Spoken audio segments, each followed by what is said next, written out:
Welcome to Pod Save America. I'm John Favreau. I'm Dan Pheiffer. Right here in studio. Nothing like the collapse of our public health infrastructure to bring me to the office. So good to have you in Los Angeles. It's great to be here, John. So we got a lot to talk about today, as usual. Trump's telling Americans he can do whatever he wants as he gets ready to send troops to Chicago. He's telling us again people want a dictator, but it turns out people may not love their cities being occupied by their military, at least according to new polls. So we're going to talk about that. We'll also talk about how Democrats should handle this issue. Speaking of Dems, we'll talk about the party's wildly successful, universally praised summer meeting in Minneapolis. Wow, that's exciting. The possibility for a midterm convention. That's right. And Gavin Newsom's concerns about 2028. Not about him. But let's start with the CDC news. Hope no one was counting on easy access to vaccines or credible medical information anytime soon, because RFK Jr. has decapitated the leadership of the CDC like it was one of his dead whale carcasses. Here's what we know so far. Things are moving fast on this story. Earlier this week, Kennedy announced that the new MAHA FDA chose to limit the authorization of this year's COVID vaccine. You're now only eligible if you're over 65 or have at least one underlying health condition. The CDC vaccine panel, which Kennedy stacked with anti-vax kooks, still has to approve that FDA recommendation, which they're scheduled to consider at their meeting in September. They also plan at that meeting to consider whether to keep authorizing vaccines for diseases like RSV, hepatitis B, and measles. Kennedy, after this, then met with CDC Director Susan Monarez, who was just confirmed by the Republican Senate last month, and asked for her resignation over what he said was insubordination over vaccine policy. She refused. He then said she could only stay if she fired senior CDC officials and agreed to accept whatever recommendations his anti-vax kook panel comes up with. Dr. Monarez again refused. She then called Republican Senator Bill Cassidy, a doctor, who in turn called RFK Jr., and then this enraged Kennedy that she had told Cassidy and he called, and he then demanded that the CDC director resign. She refused again, and then Trump fired her.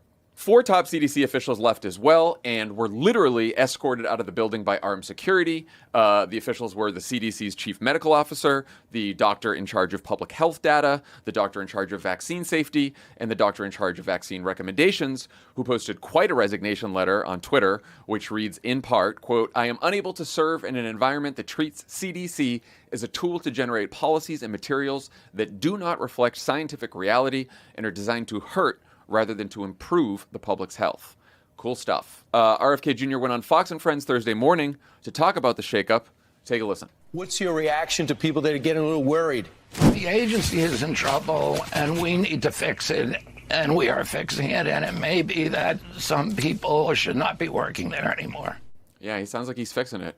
I've seen doctors and public health experts all over social media struggling to convey just how serious and dangerous all of this has been. And I know you've recently interviewed a few of those experts for the pod. What do you think? What are your takes on everything that's happened here?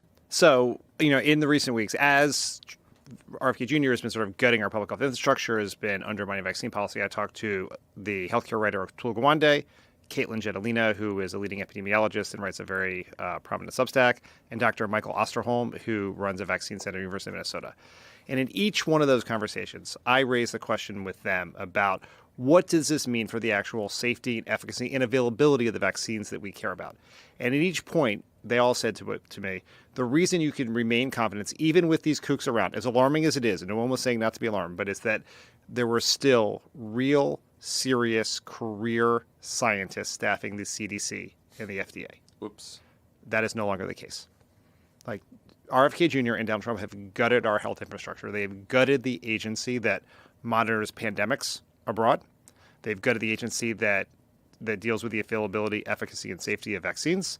They have gutted the agency that is tracking foodborne illness across the United States. We are so much less safer than we ever possibly could be because of these decisions.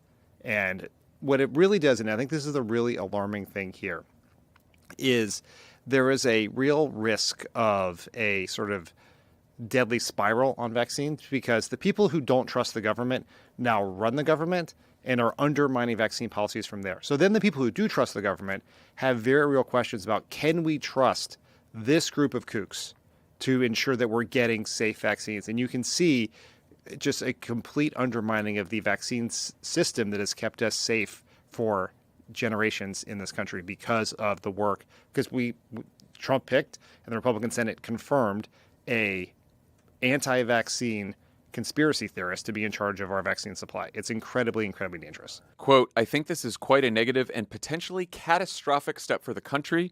That's Admiral Brett Vietor, who's a physician who helped lead the response to the coronavirus pandemic during Trump's first term. And he advised Kennedy during the latest transition. So this is not some liberal kook. And Jerome Adams, who was the Surgeon General for the first term, he's been criticizing this. I mean, it is not like, you know, a group of liberals and Democrats on Twitter. People are very, very alarmed. And like you said, what happens if there's an Ebola outbreak right now? What happens, bioweapons, the next pandemic? Like, forget about whether they're kooks or not. None of them have the experience. And these were some of the best, most trusted officials who have served both Republican and Democratic administrations, including some in Trump's administration over the last couple decades. And now the CDC doesn't have that expertise. The CDC doesn't have that expertise anymore. It's not just that they question the science. It's they explicitly reject the science because it's science. Because if you were to actually listen to the science, to actually take a moment to listen to the people who know what they're talking about, to look at the research, it just eviscerates their entire position on vaccines.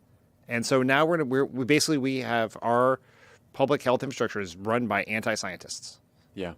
And just so people understand what limiting the authorization for a vaccine like COVID-19 actually means.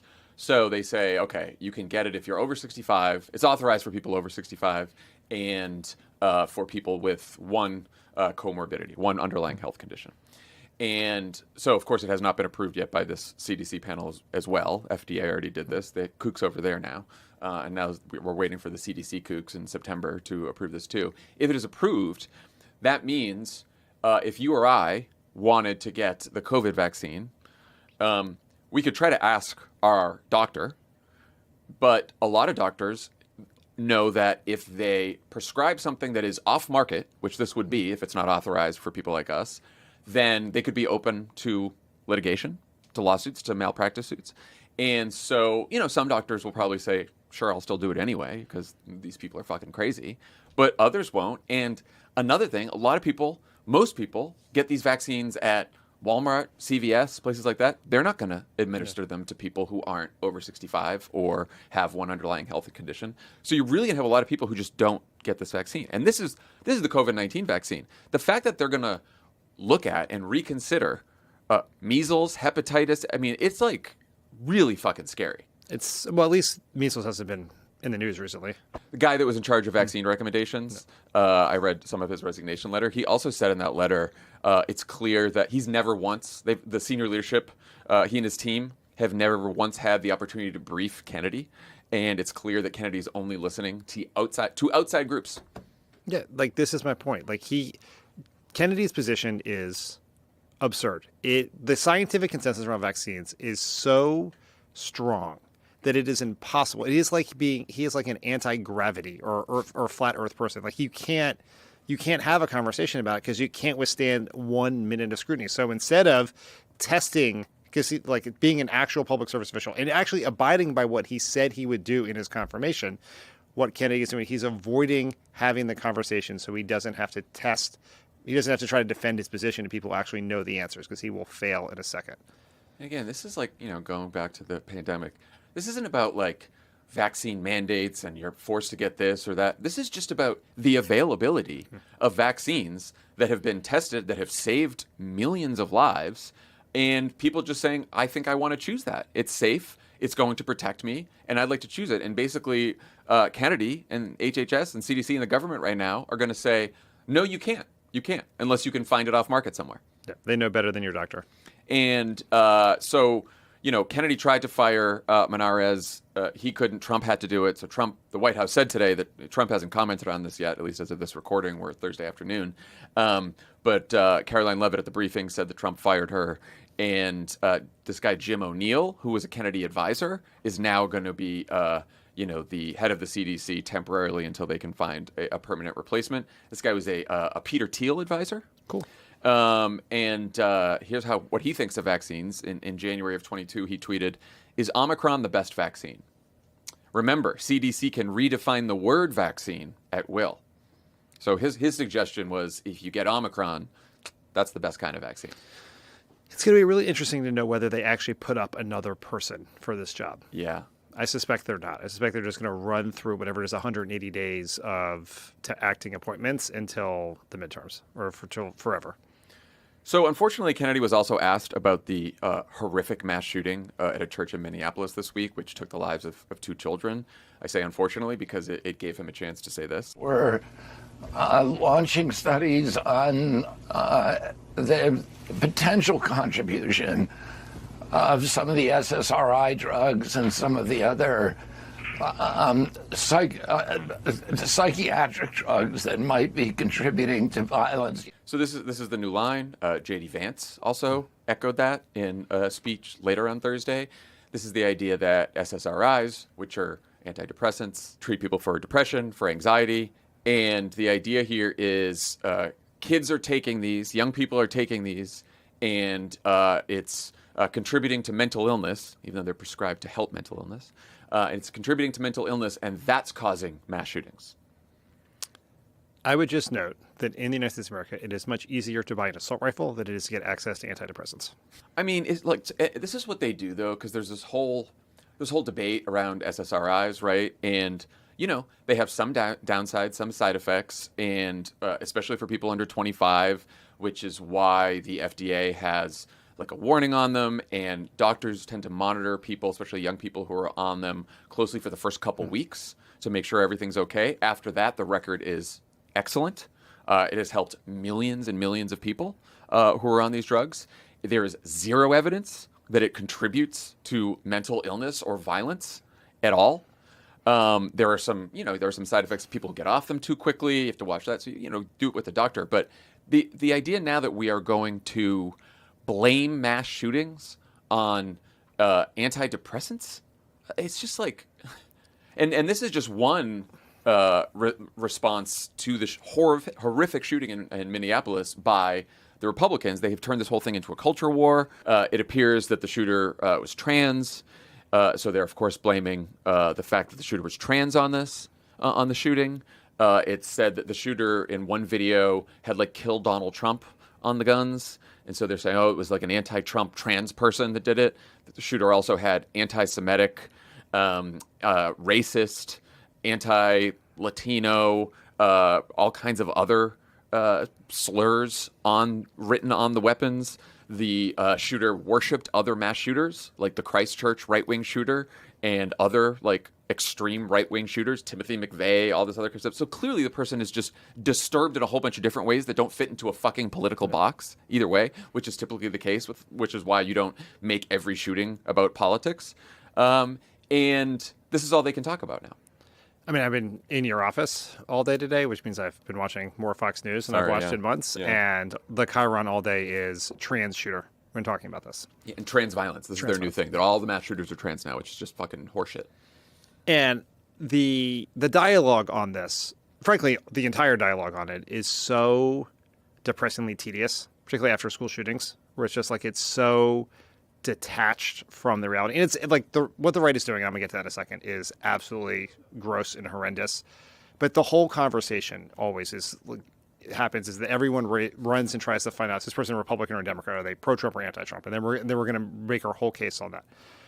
And I think that is so detached from, that's really a problem of the political class. It's very detached from, I think, how real people feel about this. I think about this all the time, which is my daughter's elementary school is less than a mile from my house. So every time I'm home during the school day and I hear a siren, my immediate instinct is that the worst thing might be happening, right? Yeah. And I think that's how every parent feels. So you think of that every time you drop your kid off at school, no matter where you live, big city, small town, it can happen anywhere. And what so just, and I think the response, everyone's response, the failure to be able to do anything about this, even though this is obviously the Republicans' fault that we've not been able to deal with guns in this country, is one reason why people are so detached and depressed about politics, because it's like, here's this thing that's happening that I worry about every single day that is only happens here in the United States, and we can't do anything of consequence about it. It's very frustrating. On the right, like, what is happening here is the way they respond to these shootings, whether it is turning into a culture war, making about trans, making about SSRIs, or whatever it is, betrays the weakness of their position. That, like, they're trying so hard to gaslight away from the most obvious fucking fact in the world, which is it is too easy to get guns in this country. It's that simple, because that's why it happens here. It doesn't happen in all the other countries. Like, we are not a country that has. We don't have more mental illness than the rest of the world. We don't have... Other countries have trans people. Yes. Other countries have mental illness. Yes. Other countries have all the other shit. Yes. The difference here is that you can walk into a store and you can walk out with a gun that same day. And it's like, you know what? You fucking cowards, just say, we want people to have guns. Yeah. And that's it. And we know that everyone having guns means there's going to be a bunch of mass shootings. People are going to die. But more important for our people to have guns, to, I guess, defend themselves, to keep themselves armed. In case there's government overreach. Oops. Yeah, wouldn't want that, right? Yeah. And that's it. But instead they have to make up all these other fucking all these other fucking excuses and targets for people, which is just, it's disgusting. The logical consequence of the Republican position here is that their strict reading of the Second Amendment means that they are willing to live with tragedies like this. That is a price they believe is worth paying for treating the Second Amendment the way they treat it. Not the way it's been treated for most of the history of the United States, but the way it has been treated by Republicans in this moment, by this Supreme Court over the last 15 years. And they will not own up to it, right? Just admit it. The other thing is that this debate has moved very quickly from, a year ago during the campaign when it was, let's talk about the participation of trans people in sports, especially young children. And it's moved from that to now. I mean, and there was always this contingent on the right, but now it's like the Republican Party position, basically, which is being trans is just a mental illness, and that it's not real. Not even like it's moved so. It's not even like, should we have gender affirming care? Which age? No, and now it's just like kids who are allowed to be trans. The parents are doing them a disservice. The schools are doing them a disservice, and now they're going to get mental illness, and now they're going to kill people. This is what they're saying. Yeah. And also, like, by the way, that is not where the polling is. Like, we've talked a lot of, this is another thing where, we've talked about immigration after the election, where the polling was and where it is now. On every one of these issues, these culture issues, that, the consensus after the election is that, Donald Trump, part of the reason he won was because of this. He has now gone so far to the other extreme, and everyone in his party has, that he is not in line with the polling on most of the shit. Right? You can have debates about trans participation in sports, and you can look at the polling and be like, "Oh, we got some work to do." But the idea that, like, trans people shouldn't exist—that's not a majority position by any fucking stretch of the imagination. And the way the Republicans have handled this, and the way they've handled trans issues since Trump's been elected, is the argument for why Democrats cannot back off on defending the rights, dignity, and humanity of trans people. Yes.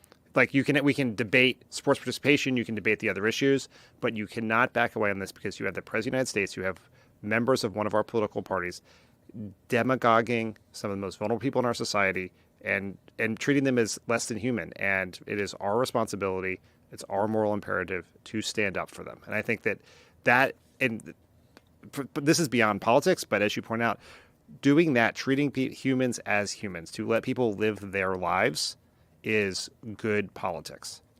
And again, like, in a normal world, like you said, everyone who has children, people who don't have children would just be saying, okay, 2 children were murdered praying in church, and a whole bunch of others were injured. And what can we do as a society about how to make sure that doesn't happen? Yep. That's it. Without doing all of this bullshit. And one way is maybe we can limit the availability of guns. While people still having the right to have guns, but maybe we can do something to limit the availability of guns, or to make sure we do background checks, or to make sure they don't get in the hands of people who are mentally ill, or make sure they don't get into the hands of people who've already committed crimes. Maybe. Hey guys, it's Tommy Vitor. You can support the work we do here at Crooked Media by becoming a member of the Pod Save America YouTube channel. When you sign up, you get subscribers-only shows and ad-free episodes of Pod Save America, Pod Save the World, Offline, and Love It or Leave It. Plus, it's the most direct way to support us as we build a counterweight to the right-wing media. So click on the join option on the Pod Save America YouTube channel, and thank you for watching. Pod Save America is brought to you by Chili Pad by Sleep Me. John, I love this thing. Genuinely, I set up a Chili Pad on our bed, and basically I use it every single night. I use it the same way every night, which is when I get into bed and it's time for that sweet, sweet streaming time. You get to just lock in, phone scrolling, show playing. Mwah. I set the bed really cold. And so then the Chili Pad is like an air conditioner, keeps you really cold. Then time for bed, you send that temperature up. And now I'm set at 84, 85 degrees, sleeping warm, sleeping cozy. You think that's going to be hot? It's not hot. Ugh. It's not hot. You think it's hot. You think it's hot. It's not hot. Poor Ari. No. Ari's fucking even hotter, because when you're in bed normally, you're warmer than the room. And so 84 is actually like keeps you at like a kind of like a nice, warm but not too hot temperature in the bed. I want mine at 32 degrees. You think so? You think so? You think so? That's what I thought when I first got this thing. Got this incredible device, and then all of a sudden you wake up at the night. You're like, no, I want it a little bit warmer. I'm surprised. You fall asleep easy when it's cold, but you can also program it to go up in the night. Point is, I genuinely love this thing. Chili, I really do. Chili Pad is not just about cooling. It's precision temperature. Exactly. There you go. Control for better sleep and recovery. Set your ideal sleep temperature anywhere from 55 to 115 degrees. That's hot. That's toasty. Get deeper sleep, better recovery, and improved sleep scores. Pro athletes use it, as do I. You can schedule your bed temp to change when you sleep. Yes, you can start at room temp, cool it down when you hit deep sleep, and then gently warm it up as you wake up naturally. Oh, and if you've ever had a passive-aggressive pillow fight over the thermostat, good news, dual zone control. One side cool, one side warm. That's the point. Can pillow fights be passive-aggressive? It seems pretty aggressive. Yeah. No, that's what's a the good passive point. part? Yeah, how do you passively hit somebody in the face with a pillow? What the fuck? More deep sleep, energy in the morning. It's like coffee, but backward. Okay. Visit www.sleep.me/crooked to get your Chili Pad and save up to $500 with code CROOKED. They've extended this summer discount for us, but it's only valid for a few more weeks. That's www.sleep.me/crooked. SLEEP.me/CROOKED. Free shipping, free returns, and a 30-night trial. So you can test it out. Dream big and wake up better. Sleep cooler, recover faster, perform better. Sleep.me/crooked. Pod Save America is brought to you by Blinds.com. Blinds.com brings your space to life your way. From expert guidance to custom styles made to fit your project, they make transforming your space feel just as good as it looks, because the only thing they treat better than windows is you. Blinds.com called out the window treatment industry for what it was: outdated, overpriced, And woke. Go woke, go broke, window treatment industry. Built to serve salespeople, not customers. So they flipped it. While others may overpromise or overcharge, Blinds.com delivers custom window treatments for your space your way at your convenience. And unlike some competitors, the price you see is the price you pay. No hidden fees, and there's zero pressure. Whether you want to DIY it, let the pros handle it, or maybe something in between, Blinds.com gives you options, so you're in control. Need help picking the right look? Blinds.com's design experts are available on your schedule with free consultations. And it's all backed by Blinds.com's 100% satisfaction guarantee, so you know you're covered. Give your home a fresh look for less during Blinds.com's Labor Day mega sale. Save up to 50% site-wide and get a professional measure at no cost. Hurry, sale ends September 3rd. Rules and restrictions apply. See Blinds.com for details. So, unbelievably, all these statements from RFK aren't even his most upsetting of the week. We're back to RFK. This didn't get a ton of attention for some reason, but at a cabinet meeting on Tuesday, Kennedy gave the following update to Trump. We're finding certain interventions now that are clearly, almost certainly causing autism. And we're going to be able to address those in September. So again, he's referencing September. That's the meeting where they're going to reconsider some of the authorizations on these other vaccines. Kennedy has previously said for a long time that he thinks there's a link between vaccines and autism. No evidence has ever shown any kind of link there. Trump has also flirted with this idea as far back as like 2014, I think. Bill Cassidy, the Republican senator who's, again, supposed to be a doctor and was, very concerned about RFK's nomination, but then, voted yes anyway because he just wanted to give him a chance. He has now called for the CDC vaccine panel meeting to be postponed because of, quote, serious allegations that have been made about the meeting agenda, membership, and lack of scientific process. And he said that if it goes forward, quote, any recommendations made should be rejected as lacking legitimacy. Would have been nice if he had weighed in on the lunatics on the panel and Kennedy by just voting no on his nomination, but here we are. What, if anything, do you think Democrats in Congress and maybe Bill Cassidy can do here? I think to make this work, you would need to build a bipartisan coalition of senators, potentially members of Congress as well, who want to fix the situation at the CDC or improve the situation and hold RFK Jr. accountable. And so you could do this in a couple of ways. You could, they control the power of the purse. Like in whatever government funding bill we're going to discuss, there could be some specific funding restrictions or guidelines around how they can spend their money. You could demand in exchange for funds more transparency, regular briefings and hearings. You could, in negotiations, if you had a majority there, or you had a true bipartisan coalition, you could try to force new members on the committee or a revamping of the committee to get more legitimate scientists on there. But the question you asked, what can Democrats do? Democrats can do very little because we have no power, and we're not in a world where there is a specific HHS appropriations bill moving through Congress, because the appropriations process is broken. So this would have to be something that took place in the larger government funding discussion. And so you could shut down the government over this. Yeah, or if a deal was many things, or if a deal was being done, you could write it into the deal. But it's just easier when you have a specific bill for a specific agency where you have more leverage. The power of the purse is more important or more powerful. You have more leverage than if you're doing the whole thing. But you really need Republicans here to go along. And maybe Cassidy will do it. Maybe there's some others who will. But you need more than just Cassidy and maybe like Collins, Murkowski. And I don't know how Mitch McConnell's feeling about vaccines today. Yeah, I mean, I guess what Democrats can do then is make it a big enough issue and keep the drumbeat going so that when we get to the government funding fight, this is one of the things that becomes a sticking point in the funding. I mean, we'll talk about this, I'm sure, in the coming weeks as we get closer to the funding fight, but we are now piling up a bunch of very big problems, crises in this government that are making it, I think, easier for Democrats to say, look, we're going to fund this kind of fucking health agency. We're going to fund this ICE agency. We're going to fund these fucking this tariff policy. Like we're getting close to that, I think. It's hard to overstate how far out of the mainstream RFK Jr. and Trump are on vaccines. Yeah. Like extremely. And just public health in general at this point. Because it's definitely vaccines, but it's also, pandemic preparedness, Ebola, all the stuff that we talked about. The polling on the coronavirus vaccine is very polarized on partisanship. Yeah. But on all the other vaccines, we are at 90% trust.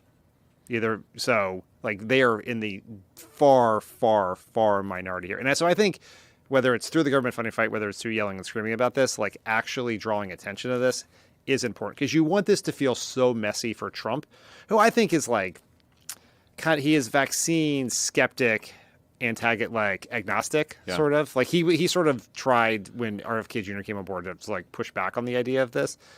You want to make this really messy for the Republicans in the Senate, the House, and the Trump White House. Yeah, it was maybe the most successful initiative of his first term. Yeah, he's Operation Warp Speed. He's a vaxxer. He was getting boosted all the time. He's over 65. He'll probably get his COVID booster. We say a lot that this, Dem should talk about this and make noise about this, name your issue. But I do think on this one, this is people's health, getting their kids vaccinated, making sure that their family has good medical care, can follow good and trust credible medical information coming from the government. That's important to people.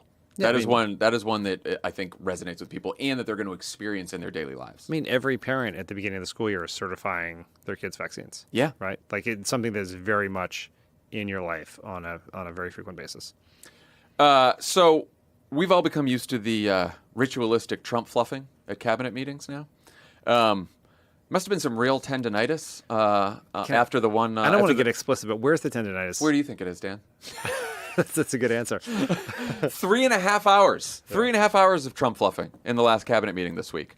We have an excellent compilation that our producers put together. Let's listen. Mr. President, I invite you to see your big, beautiful face on a banner in front of the Department of Labor, because you are really the transformational president of the American worker, along with the American flag and President Roosevelt. And there's only one thing I wish for, that noble committee finally gets its act together and realizes that you are the single finest candidate since the Nobel Peace, this Nobel Award was ever talked about. And you, sir, are restoring trust to government. I do believe we're in a revolution. 1776 was the first one. 1863 or so with Abraham Lincoln was the second. This is the third, with Donald Trump leading the way. And we are saving America. How do these people, how do they keep a straight face? I mean, They don't believe that. I assume not, but I'm not so sure anymore. I think people can convince themselves of some really crazy shit. I want to believe that before the cabinet meeting, before he walks in, they're all doing like a bit with each other, and they're like having a fun competition. Like, okay, who can be the most embarrassing? I don't. We know that Marco Rubio's got jokes, right? That's what we've heard on the Katie Miller podcast. So maybe Marco Rubio is sort of organizing, and maybe it's like a pool. I don't think so. I think that they were too afraid of getting caught doing that and then being kicked out of the club. 3.5 hours, Dan. 3.5 hours. Like Fox cut away. Because we were watching it, and I had been in a meeting, and I came back, and I was looking on Twitter, and I still see Aaron Rupar and ACYN sending clips around from the cabinet meeting. I'm like, it's been 3 hours. What is happening? Yeah, it's no substance. No substance at the meeting. Just total fluffing. Like, I love my parents, but I don't think I could in public talk about them in the same way. Like, this is how our cabinet meetings went, right? Yes, it's very similar. Barack Obama would lose his mind if anyone was ever that obsequious in his presence. And I know everyone's like, oh, about everyone loved Obama, blah, blah, it was a cult. But like, he got extremely uncomfortable in cabinet meetings when it seemed like people were just any meeting, but also, in the cabinet meetings, the pool comes in, right? And so the pool, then you have like a sort of a fake cabinet meeting while the press is there, and everyone gives like little reports. Actually, we had like one person give each new meeting there would be like a different cabinet member giving a quick report, and then Obama would say something, and then the press would leave, and usually there'd be a real agenda. Usually the press would just be there for Obama's opening remarks, and then that's right. And then they would leave. And then so here's the thing: you do a fake meeting for the press, then you do a real meeting. They never did the real meeting in this case. They just did the fake meeting for 3.5 hours. Yeah, even the real meeting is not like. I mean, it's kind of fake. It's kind of fake, right? But and we said that we were on the outside of the cabinet. We were definitely on the outside. There's the people around the table, and there's chairs all around, and you had to give up your phone, and that was fucking brutal. Yes, because it's like I wasn't talking, that's for sure. It's like, can but we I would speed just through the SBA presentation here? It's going. Anyways, nothing like this. Yeah. So Trump's cabinet giving him the Kim Jong-un treatment. It's clearly going to his head because here he is musing about himself as a dictator for the third time in the last few weeks. So the line is that I'm a dictator, but I stopped crime. So a lot of people say, if that's the case, I'd rather have a dictator. If he stops crime, he can be whatever he wants. Not that I have the right to do anything I want to do. I'm the president of the United States. If I think our country's in danger, and it is in danger in these cities. The statements and the sentiment are, of course, not new by now. I think it was very early on in the administration. He tweeted that, he who saves his country cannot violate any law, the Napoleon quote, or at least the quote that's attributed to Napoleon. He seems to be saying it a lot more frequently these days. The White House, I think, told, I think it was Politico, he's just doing it to knock down all those silly dictator accusations. He's just taking it on because it's so ridiculous. Is that what's happening? He seems to really enjoy the dictator part of the job. Like, it is his favorite part. He's not really digging into the substance of policy issues, and he really likes sending the military places, having parades in his favor, being feted by his cabinet member for 3.5 hours. And, he will say, I'm not really a dictator, but there's no enthusiasm in that part. All the enthusiasm is in the, look at all the things I can do. I'm a dictator. So, yeah, I think he's... we know this is what he values in leadership. These are the people around the world he admires. It's not the Democrats, it's the dictators. So it shouldn't be surprising. What's really dangerous here, and we're going to talk about the occupied D.C., maybe soon to be occupied Chicago, and sort of the politics around crime. But what drives me nuts about the whole debate around crime or immigration is what he's saying there. which is I can do whatever I want if the country's in danger, right? Same with the tweet. He who saves his country violates no law. What he is setting up there is whatever happens, whatever I decide to do, all I have to say is that there's an emergency in the country, that we are in danger, whether in danger from immigrants, from protesters, from Democrats. I don't know. We didn't even play this clip. I forgot about it. Stephen Miller was on Fox earlier this week. He literally said, the Democratic Party isn't a party. It is a domestic extremist group. That's what Stephen Miller said. They are setting it up so that they can do whatever they'd like with the military, with their secret police force, to anyone in the country and say it is because there's an emergency, because the country's at risk. I mean, this is textbook fascism. This is how fascist regimes happen. They fake a threat, they seize power to protect people from that fake threat, and they never give it back. And it's just like, and we're going to look back on it and be like, well, at the time, he just said it was about fighting crime, and people want crime to go down, or he said it was about immigration, and people were really upset about the border. How could it have been about this? Some of those protesters turned violent. Of course we wanted to bring in the troops. So those comments were part of a longer rant about sending troops to Chicago, why it's so offensive to him that J.B. Pritzker won't ask him to do it before he does it anyway, which it seems like he will, after he posted about Chicago on Thursday and said, quote, the people are desperate for me to, all caps, stop the crime, something that Democrats aren't capable of doing, all caps, stay tuned, exclamation, exclamation, exclamation, President DJT. Again, the Gavin tweets are the ones that are silly, right? Those are the ones that are. The administration has also asked for Naval Station Great Lakes, which is just north of the city in Chicago, to offer logistical support for what Kristi Noem is calling an ICE strike team that is on its way to Chicago. Meanwhile, in occupied D.C., armed troops are still patrolling the streets. The federal government has seized control of Union Station, so that's cool. Mayor Muriel Bowser got criticism from the D.C. Council after saying she, quote, greatly appreciates the surge of officers and believes that crime is going down, though she did also say that the masked ICE agents are unhelpful and that the National Guard presence is unnecessary. The New York Times reports that Cleveland Mayor Justin Bibb hosted a call with other big city mayors to talk strategy around Trump's deployment, where he urged a, quote, serious on safety, serious on cost messaging strategy. The big undercurrent in the Times story is Democrats worrying about appearing soft on crime because of their opposition to the president's military occupations of major American cities. It's gonna kill me. Right? Like, you say the sentence and you're like, maybe we don't want to be soft on crime. Polls are mixed on this. So there was a new AP poll that shows that 55% of Americans support the use of the military and guard in assisting local police. Trump was not attached to this. It was not asked as a, do you support what's happening right now? But in that same poll, 55% oppose the federal government taking control of local police. On the other hand, voters in a new Quinnipiac poll this week opposed Trump's D.C. deployment by 56 to 41. And a new Reuters poll has just 36% of Americans approving of Trump's takeover, while 46% oppose.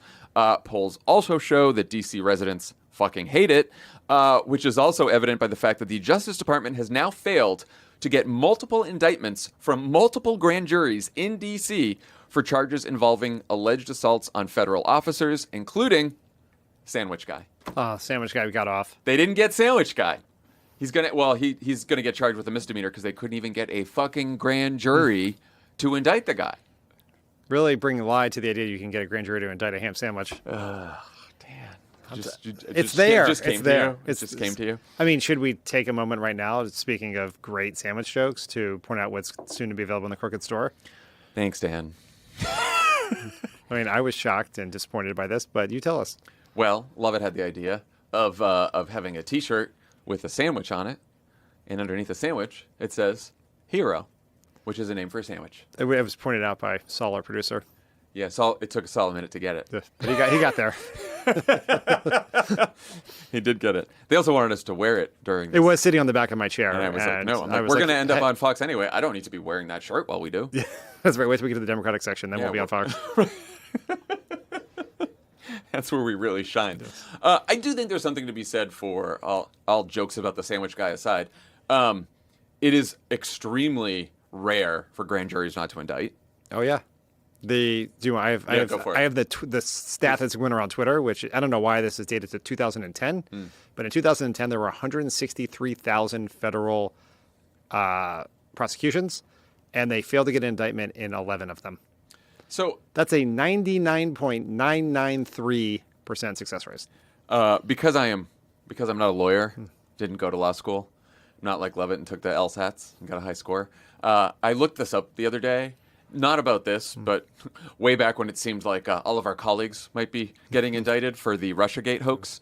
And I was like, why do grand juries turn back indictments like so many times?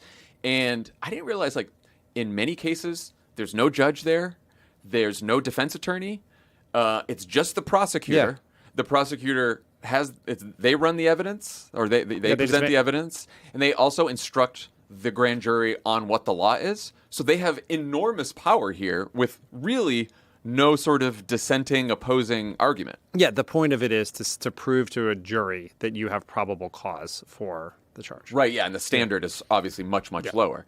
So the fact that they couldn't get that, it does tell you that people in D.C. might be getting, D.C., extremely democratic city, but it might tell you people are getting pretty radicalized against the military takeover. Isn't he on video throwing the sandwich? Yeah. I think the reason is he was throwing the sandwich. It's not a felony. Of course, you can't be throwing fucking sandwiches at police officers or federal officials, but misdemeanor, which is what he's getting charged with, and not a felony, which is the way the law's supposed to work.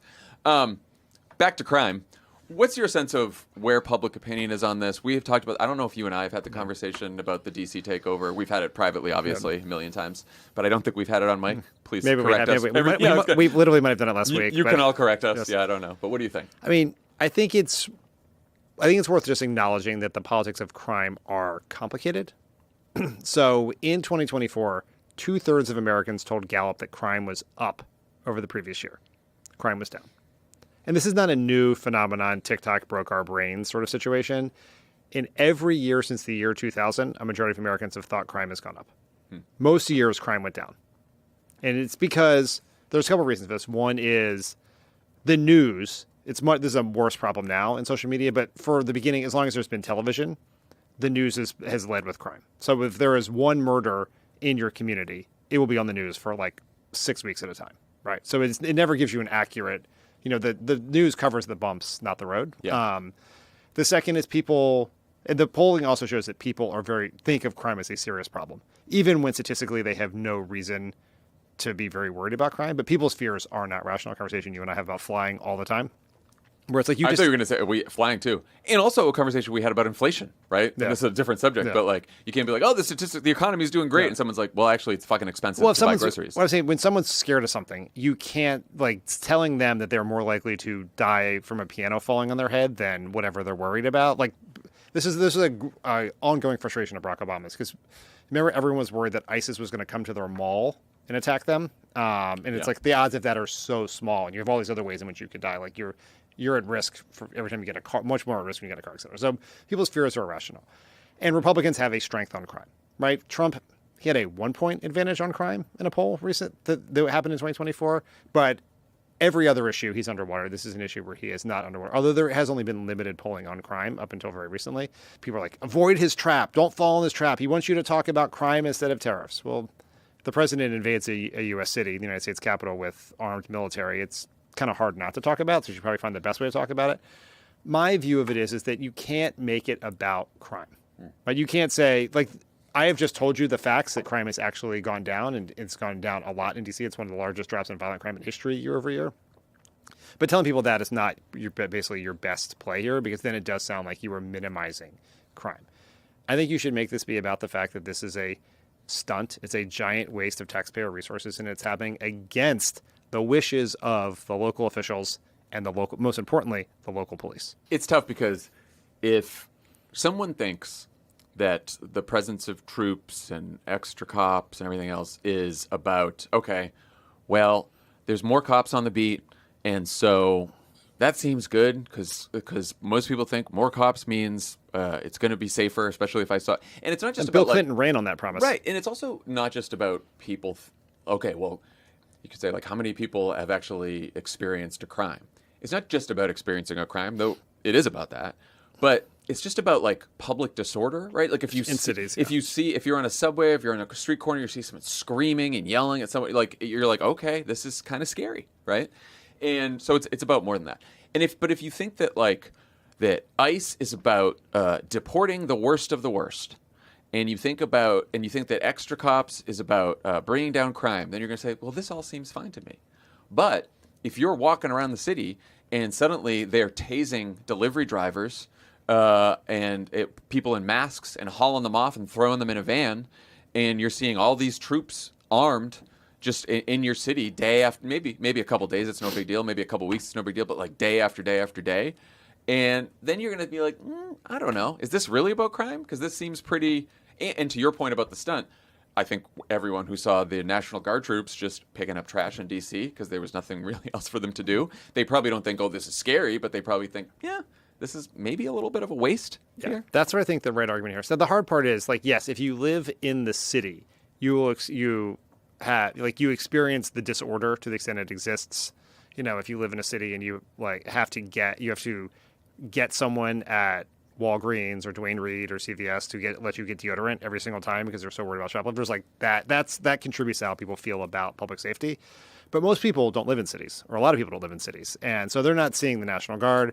They're also not experiencing the crime. Now, people who don't live in cities are actually oftentimes more afraid of crime. Right. People live in the cities. Because they watch the local news, which is about the city that they live near. I mean, there was a time in which people were so afraid of crime that they wouldn't put sports arenas in cities. Right. They would put them in the suburbs because they thought people from the suburbs wouldn't go in the cities because they were so afraid.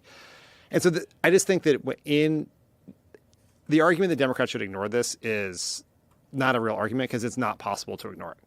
You cannot be someone who is a member of the opposition party who has taken an oath to the Constitution and then say, I am just going to stay silent on the military occupation of one American city, possibly spreading to others because it doesn't pull well. So you would just have to figure out how to talk about it. And I do think like the way to do it is to sort of ally the crime trap and try to treat it as a stunt, that it's a waste of taxpayer resources, that runs against the advice. It's not what people in the city or the people who run the city or the people who protect the city actually want. Also, people don't want crime, but I bet if you ask them, do you want a situation where there are these masked agents setting up vehicle checkpoints, asking for people's papers, who look like they might be undocumented immigrants, who have brown skin, or in some cases just anyone, and they're stopping the cars and they're saying, "Where's your papers?"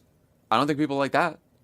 Like, I throw that in a poll because I don't think that's how people want to live in this country. So I do think it's about framing it in a way. And by the way, that was happening in Tennessee. It happened in D.C. On 14th Street. Like, I just don't think people want to live like that either.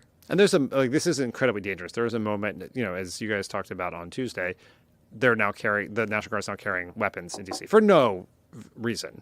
No reason that has been articulated. But at some point, something bad is going to happen. Something Kent State level is going to happen. Yeah. And that could be the sort of thing that fundamentally changes the fabric of this country, both in how the public reacts to it and how Trump uses it. Speaking of the Democratic Party trying to figure out what to do about our descent into fascism, boy, did they nail it at their at the annual summer meeting in Minneapolis this week. So this event had everything: land acknowledgments, competing Gaza resolutions, worries about fundraising, polling presentations that advise ditching the phrase tough on crime for serious about safety, even a proposal for a new fight song, which we will get to in a bit. No surprise that the coverage of the event, which was for some reason live streamed, focused almost entirely on the party's internal conflicts with a heavy dose of mockery. To be fair, the party did have some wins. Democrats flipped a state Senate seat in Iowa this week with a 20-point overperformance, and the DNC had invested in the organizing around that race, so they took some credit for that. But overall, the consensus seemed to be that the meeting wasn't exactly Democrats putting the party's best foot forward. Afterwards, Democratic operative Adam Jenelson told the Bulwark's Lauren Egan, quote, "It would probably be better for the party as a whole if the DNC just turned the lights off and padlocked the building for the next 2 years." What do you think?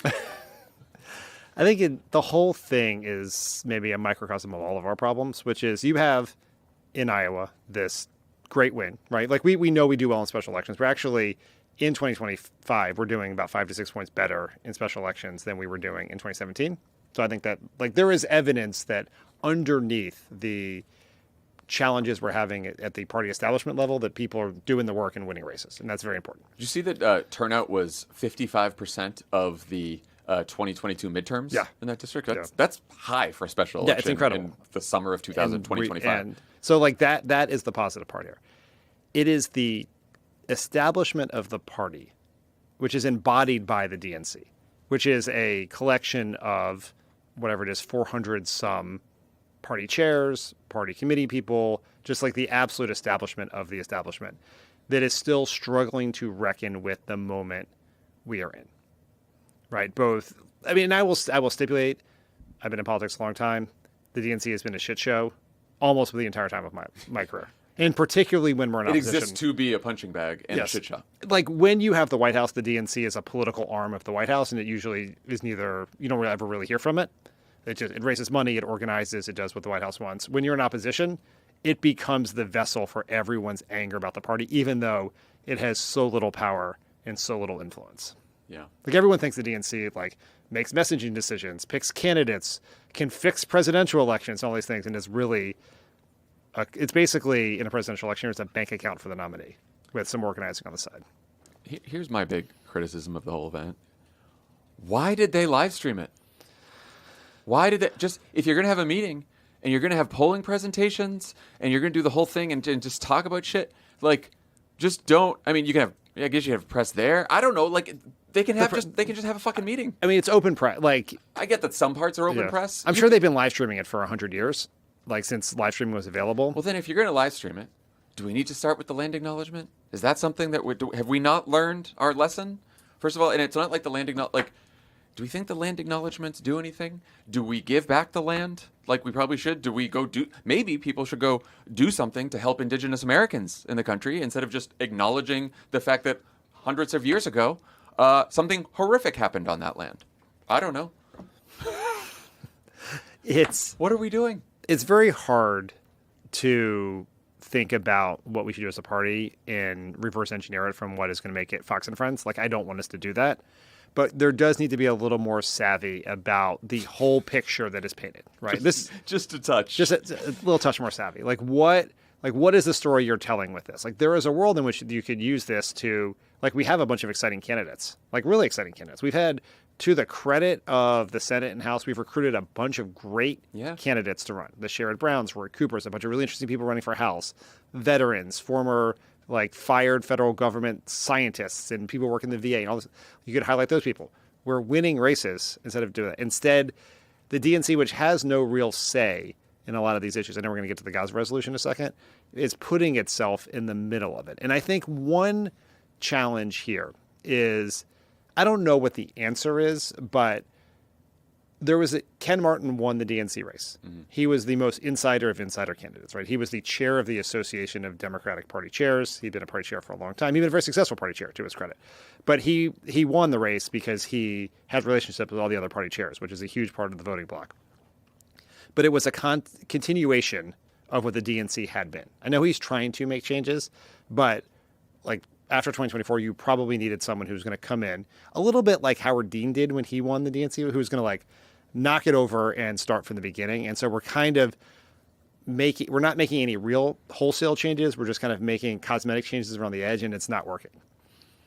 Yeah. But like publicly, like, I mean, that's the thing. And it's the public aspect that's the tough part, right? Because I think that Ken Martin would say, and did say to me when I interviewed him, it's like, he's been investing and organizing, doing all this stuff. And, that's why they took credit for the Iowa thing, and good for them. And he is an organizer at heart. There is a larger problem with the DNC and just the party in general that Ken Martin is not going to be able to fix. Yes. The DNC is an embodiment of the party's larger problems. Yes. And doesn't seem like they really dug into those that much, or at least made a lot of progress, projecting an image of the party that has learned anything from the last defeat. Right. I think that's the bigger thing is you can't expect the DNC to solve the problem. You can't expect them at the August 2025 annual summer meeting, I guess it is, to have like figured everything else out. But there was probably a way to be a little more deliberate in the public presentation of what the party was doing. For example, I'm just thinking of this now, like, so that candidate who just won in Iowa, Invite that person to come speak there. It's some of the recruits that we have that are exciting candidates in some of these swing districts. Invite them to come I bet speak. they wouldn't come. That's the problem. Like, I mean, this is the problem. I know. So we're going to get to this, the other convention idea going on, but one of the challenges is if you're Roy Cooper or Sherrod Brown, you don't want to be. You would never go there. You don't have that. Yeah. You don't have the taint of the DNC being on you. Yeah, that makes sense. Pod Save America is brought to you by ZipRecruiter. Sure is. It can be overwhelming to have so many options. Like when you're trying to figure out what TV show to watch, when you're at a restaurant that has a huge menu and you're like, do I get the chicken Madeira? Do I get the crusted chicken Romano? Do I get the sliders? Get the sliders. When you're on vacation and you want to see all the sights, right? You can't see all the sights, you know? You can't see all of the cathedrals. You got to pick one. Same applies if you're a business owner who's hiring. It can be overwhelming to have too many candidates to sort through, but you're in luck. ZipRecruiter now gives you the power to proactively find and connect with the best ones quickly. How? Through their innovative resume database. And right now you can try it for free at ZipRecruiter.com/crooked. ZipRecruiter's resume database quickly identifies top candidates for your roles through advanced filtering. See a candidate you're really interested in? You can unlock their contact info instantly. 320,000 new resumes are added monthly, which means you can reach more potential hires and fill roles faster. No wonder ZipRecruiter is the #1 rated hiring site based on G2. We've been using ZipRecruiter here at Crooked for years. They've helped us find a lot of great people. That's how we found Tommy. That's how we found Tommy. I don't know what it was a very specific post. But there he was, walked in through the door. We heard the angels from the door. Like, there he is, the Tommy. That one we were looking for. Remember we were looking for a Tommy? Yeah, we're like, we got 2 Johns. We can't get any more Johns. Yeah, we need a Tommy. Yeah. There he is. Thanks, ZipRecruiter. Skip the candidate overload. Instead, streamline your hiring with ZipRecruiter. See why 4 out of 5 employers who post on ZipRecruiter get a quality candidate within the first day. Just go to this exclusive web address, ZipRecruiter.com/crooked, right now to try it for free. Again, that's ZipRecruiter.com/crooked. ZipRecruiter, the smartest way to hire. This podcast is sponsored by Squarespace. Squarespace is the all-in-one website platform designed to elevate your online presence and drive your success. Squarespace provides all the tools you need to promote and get paid for your services on one platform. Create a professional website to showcase your offerings and attract clients. Whether you offer consultations, events, or other experiences, Squarespace can help you grow your business. Squarespace offers a complete library of professionally designed and award-winning website templates with options for every use and category. No matter where you start, your website is flexible with intuitive drag and drop editing, beautiful styling options, unrivaled visual design effects, on-brand AI content, as many fingers as you need, they will put on those pictures. Whatever you need a picture of somebody eating a steak or talking to a lawyer, you can get 10 fingers, 12 fingers, 20 fingers, whatever number of fingers you want. They got them. Beautiful, beautiful. And you don't need any experience. You can say, you know what? I love this picture of a person getting a mani-pedi. But I'd like a third arm. Not enough fingers. Not enough arms. Not enough fingers. Not enough fingers. And this dog is doing a terrible job of operating this forklift, which is made of cake. Every dream needs a domain. But also, if you're a lawyer, you could use it. Squarespace domains come with advanced privacy and security tools included to ensure your domain remains online and protected. Security tools. They got Kristi Noem on this thing? Stupid. Squarespace provides everything you need to bring more of your dream to life. Whether that means building a website or adding a professional email service, don't wait to claim your name. Invest in your dream domain today. Head to squarespace.com for a free trial, and when you're ready to launch, go to squarespace.com/crooked to save 10% off your first purchase of a website or domain. That's squarespace.com/crooked. While all this was going on, Gavin Newsom did a big live interview with Politico, where he did not mince words. I think we have some tape. This guy doesn't believe in free, fair elections. He tried to wreck this country. Were you there? January 6th? Tried to light democracy on fire. He dialed for 11, almost 12,000 votes. Now he's doing it in plain sight. And people said, oh, just Trump being Trump. You think he's joking about 2028?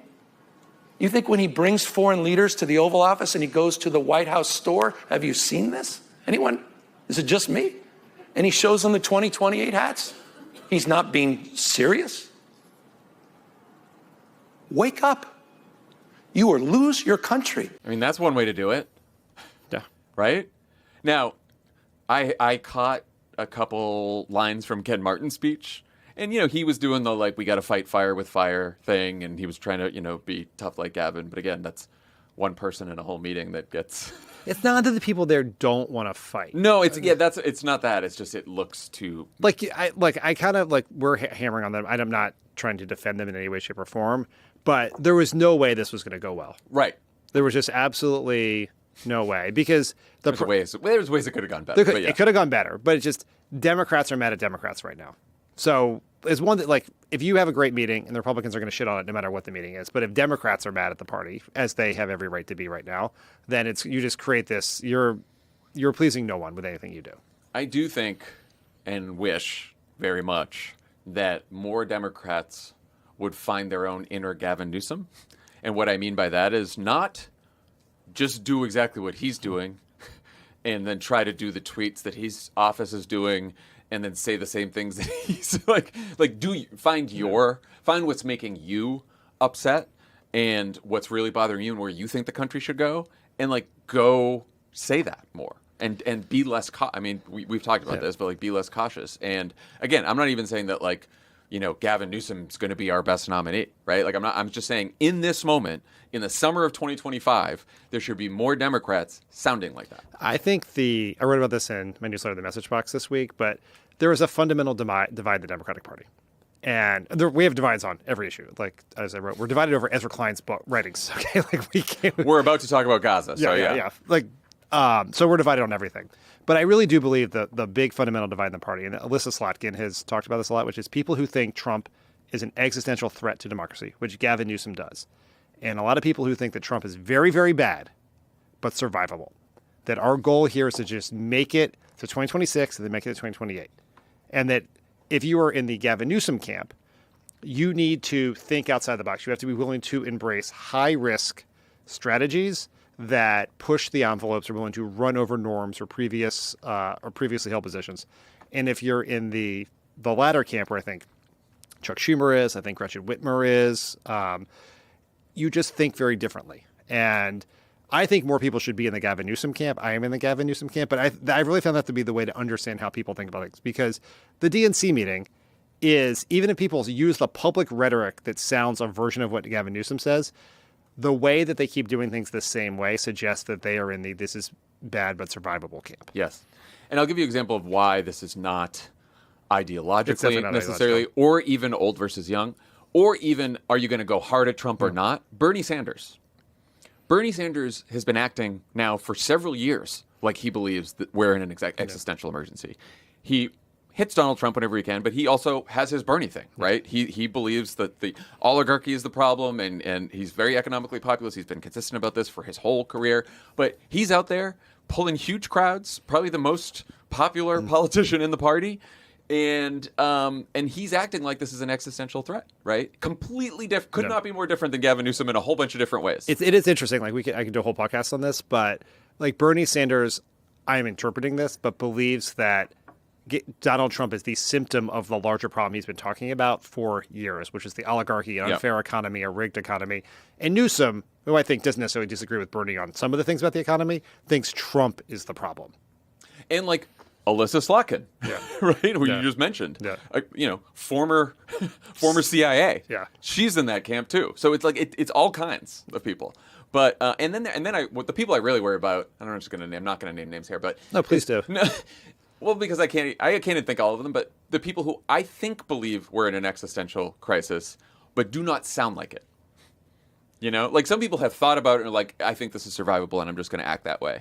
There's some people who they can't get themselves there. They can't get emotional about, and I don't want emotional, but they don't have the passion, they don't have the fire in the belly, and they're just sort of, very just analytically talking about it. I'm like, what are you doing? I think it's a poverty of imagination. Yes. I think it is very, very hard. I think this is, you guys talked about why everyone's shrugging about what's going on. I think it's very, very hard to imagine what is happening to America actually happening here. Because it was impossible to imagine just a year ago. The idea that you would have a politicized law enforcement agencies that would be prosecuting people's political opponents, that you would have military marching in the streets. That seemed the idea that democracy could crumble. We believed it could last forever. We've believed that for a very long time now. And certainly believed that the only thing that could stop it would be a foreign power and not something internal.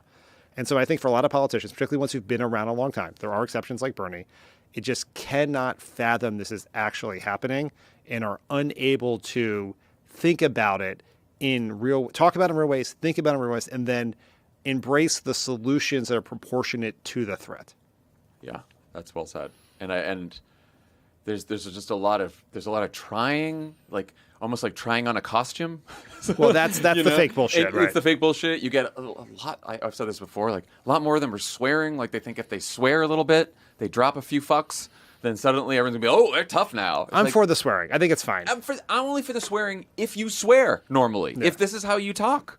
Unfortunately, this is how we. Yeah. I wish I swore less on this, but like this is how we talk. Yeah. And if that's how you really talk, then like go do it. But some of them drop it mid conversation. You're just like, where'd that come from? I've never met a politician who didn't swear a lot. I would say never once in my life. Yeah. So again, maybe Joe Lieberman would be the exception. I like the Gavin tweets, but like, find your own thing. Oh yeah, that's just don't embarrassing. Do your Gavin tweets. The people doing the other Democrats doing the Gavin tweets is embarrassing. You need your own shtick. Just figure out your own shtick. Yeah. That's all. So as I mentioned, the DNC also, we got off topic. The DNC also debated 2 competing resolutions about how to respond to the war in Gaza, with one resolution calling for a complete arms embargo and the other, supported by Ken Martin, calling for a more moderate middle course. After a lot of debate, Martin ended up pulling his resolution and kicking the issue down to a task force of stakeholders. Okay. Again, don't want to beat up on the meeting here, but maybe this is a chance to talk about, in general, you think the party can get its shit together on this before 2026? It is the question of whether the party will be able to catch up to public opinion, not just within the Democratic base, but within the entire country around offensive military aid to Israel during what's happening in Gaza. Yeah. That's the question. Also, side note, we don't need committees doing resolutions. Like what is the DNC resolution going to do? I know. I don't. It's like we can have a larger discussion about the party platform in the presidential election year. Like, there's some real questions about how useful that is, but that at least has some. You're putting on paper what theoretically the nominee believes in, so then you can hold them accountable to that point. But the mid-year, like just the opinion of the Democratic Party is this. I don't know that. Like, I think there's a real effort that should be done to try to move the other half of the Democratic caucus to be where we think they should be on this vote. I don't think a DNC resolution is meaningful in that task.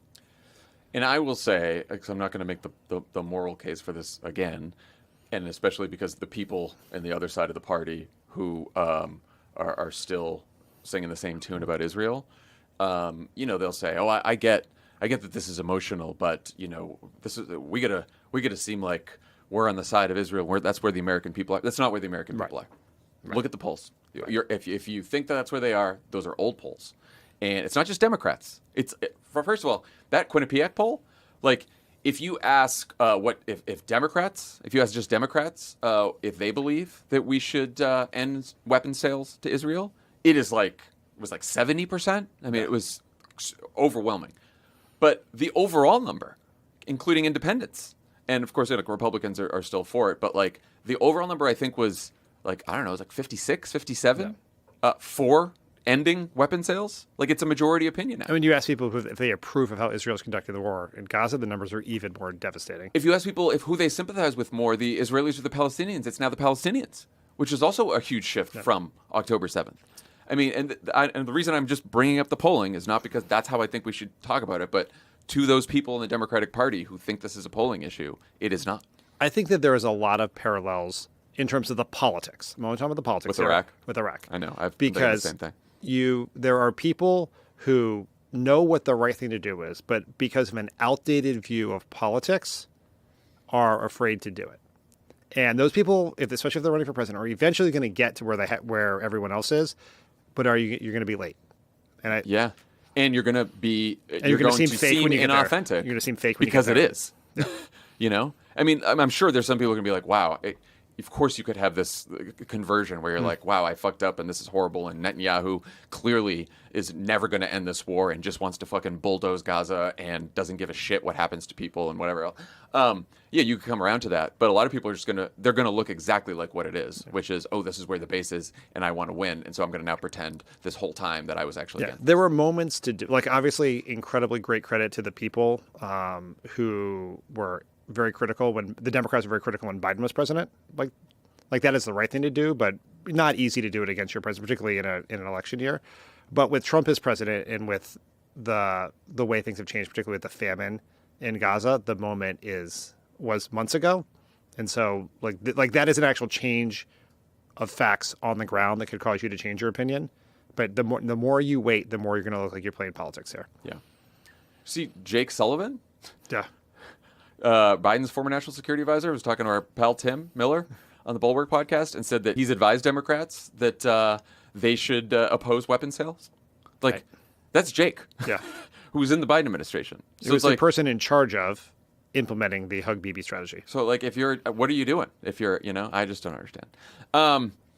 So Axios reported on Wednesday that senior Democratic officials now want to host a mini convention ahead of the 2026 midterms. I'm now laughing at this because of the conversation we just had, where they can showcase candidates and emerging party leaders.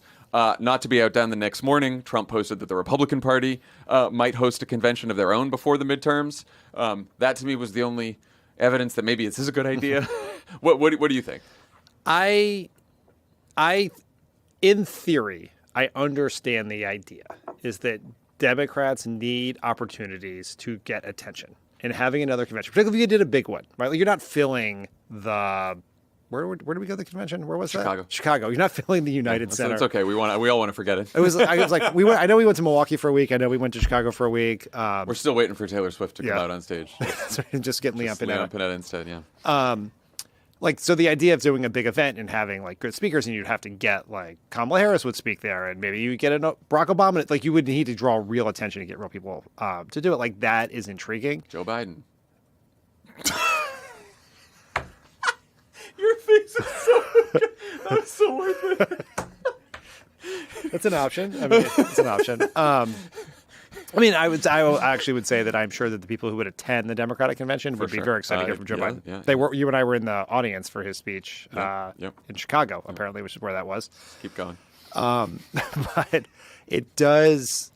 I'm not sure we could execute it in the right way. That would be my concern. Like I understand the idea in theory, but if you do it and then you just have another giant fight over a Gaza resolution, or the other thing you would see is the most prominent Senate candidates don't show up because they don't want to be there for it. So it's like you're doing this convention and Sherrod Brown doesn't come, and Roy Cooper doesn't come, and Graham Plattner, if he's the nominee in Maine, doesn't come, and maybe John Ossoff is busy that week. Then it's embarrassing for the party. Yeah, because then you're getting it's like a speech from Chuck Schumer, a speech from Hakeem Jeffries, and then now we're looking for more people to fill this speech roles, and it's like quick, where's Kerry Washington and where's all the it's just like I don't it gives me the I understand. At first I was like, you know what, we need to get attention. Yeah. This is my first instinct was like, oh yeah, a good idea to get attention. And then having watched the summer meeting and talk about this, I'm like, I think the execution is quite difficult. The Republicans are definitely going to do this.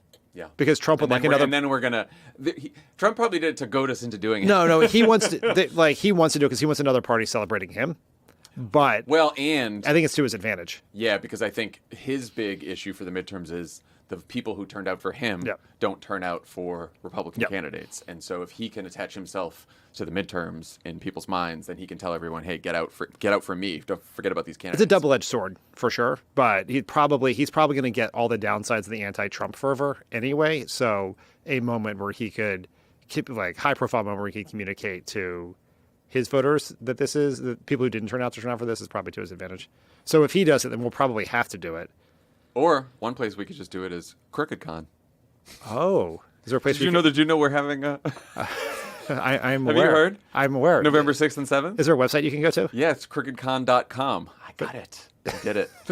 Was that an intentional tongue twister? Yeah, I don't know. Was it a prank from the marketing team on you? Yes, I think most things are. Yeah. All right, Dan. As promised, just to close up the meeting section, it did include a fight song.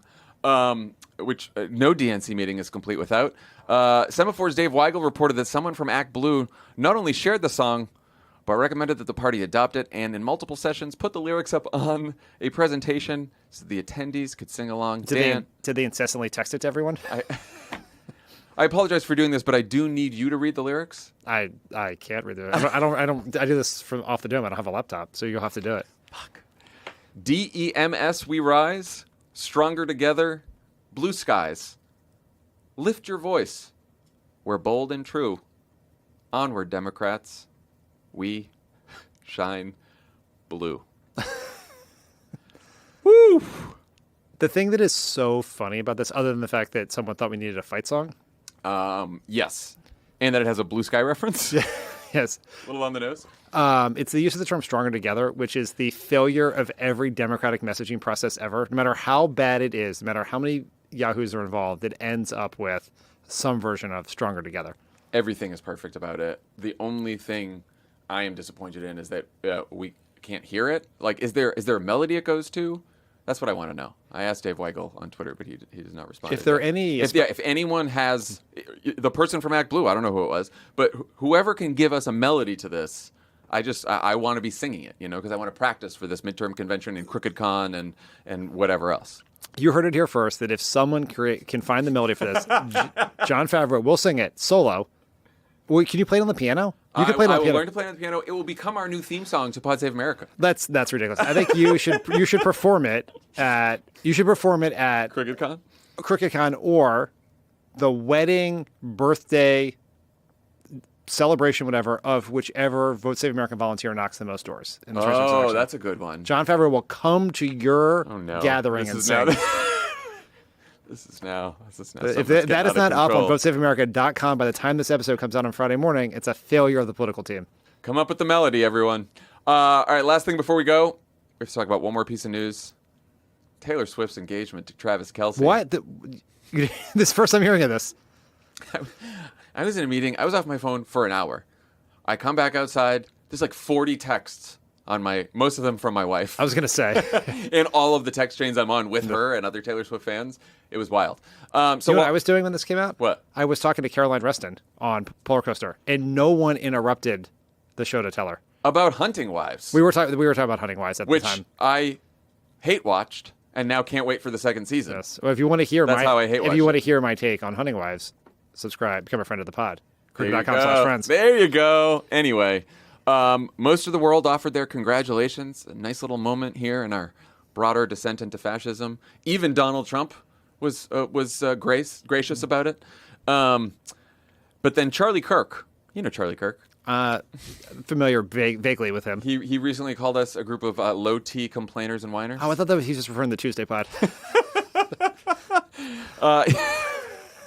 It's true. He had this advice for the happy couple. Maybe one of the reasons why Taylor Swift has been so just kind of annoyingly liberal over the last couple of years is that she's not yet married and she doesn't have children. Taylor Swift might go from a cat lady to a J.D. Vance supporter, and I think we should celebrate that. It's a great chance for Taylor Swift now to get married and have a ton of children. You can certainly afford it, Taylor. This is something that I hope will make Taylor Swift more conservative. Engage in reality more and get outside of the abstract clouds. Reject feminism. Submit to your husband, Taylor.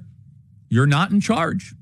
What a lucky woman who got to submit to that penis with a hairpiece. That is she is one lucky lady. Yeah. She taught, there's clips of Charlie Kirk's wife talking about how I love submitting to Charlie. Oh, wow. Yeah. You are deep in the internet. I mean, that's why I get straight fives on Terminally Online all the time. So that's interesting, huh? It seems like he was purposely trolling. Is that? No, I think that's his legitimate, sincere belief. Yeah, he does think like birth control makes women crazy. He said that before. I mean, he's a real piece of work. Yeah, he's not great. He's a real piece of work. Just the kind of person you want being a close advisor to the President of the United States. So it's like fucking Taylor Swift is like worth more money than a million Charlie Kirks put together, and probably more people go to one of her shows than have ever listened to Charlie Kirk. Yeah, I'd say that's possible. It's just like, what? Okay, man. Good luck. Again, lucky lady married to Charlie Kirk. All right, 2 quick things before we go to break. New Crooked merch just dropped. Check out crooked.com/store to see the latest. Who knows? Maybe you'll find the hero t-shirts. And they released the Epstein Files doormat. There may be an Epstein Files doormat in there as well. Again, got to go to the design meetings more. More once. That's where Lovett is right now, probably. Also, a reminder that you can now stream ad-free video with a paid subscription to Crooked. Enjoy Pod Save America, Pod Save the World, Love It or Leave It, and Offline. and exclusive shows like Inside 2025 and Polar Coaster with Mr. Dan Pheiffer. No interruptions, just the content you actually came for. Ad-free video is available now on Supercast, Substack, and YouTube. Visit crooked.com/friends to learn more. That's our show for today. We'll be back on Tuesday with a special episode for Labor Day, which will be marking our 1,000th episode. Wow. I know. That's a little behind the scenes. That's why Dan's here, guys. He's here. We had to bring him down for the 1,000th episode. It's a very, very, very important moment. Yeah. Big deal. That's what we're celebrating, I guess. We're going to be answering lots of great listener questions for the occasion, so check it out. And everyone, have a great holiday weekend.